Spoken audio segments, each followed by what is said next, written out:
Good morning to everyone, and thank you very much for coming, and thank you also for the invitation. I am really in a zone at this particular time because I've been working in health and healthcare for a little over 40 years. And it's absolutely amazing to me that we see cyclic responses and issues that we do not seem to be able to intervene successfully in order to reverse the trends that we see occurring. And they have been occurring for a number of years. Even this morning with the introduction, we talked about 25 years out, 50 years out. W.E. Du Bois documented these disparities 100 years ago. They are the same disparities that we have today. What is wrong then in the United States and with us that we cannot intervene with these types of disparities? It is not a hard thing for us to figure out.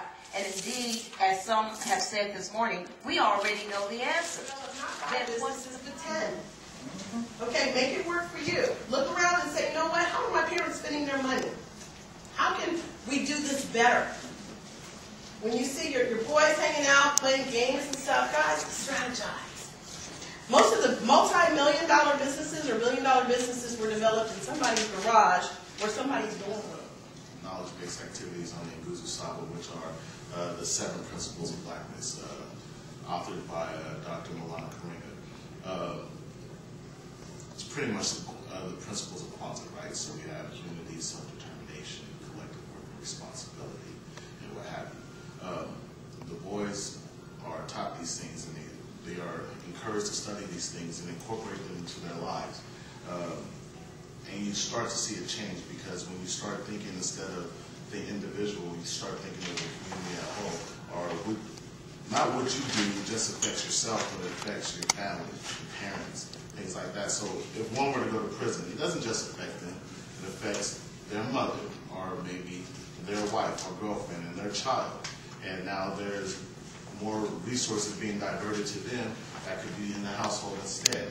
And so maybe the child that may have been able to go to a great school, maybe a private school, or what have you, those resources are being diverted to go on your books. Or maybe your wife, who needs money for gas or to get a car to go to work, those resources are being diverted to your books, or things like that. So it's just having them think about the repercussions of their actions and how it doesn't just accomplishments, as my young men talked about today, but many of us still exist in some type of thing.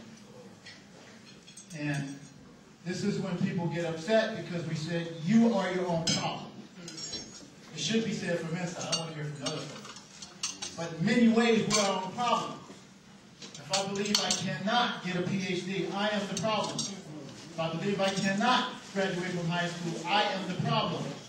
And that's how that psychological slavery began to exist, because it began to brainwash us.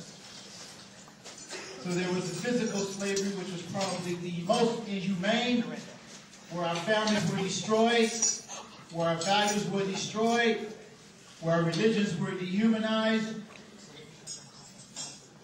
But then there's psychological slavery, what we call the effects of psychological slavery. And that is when we are free,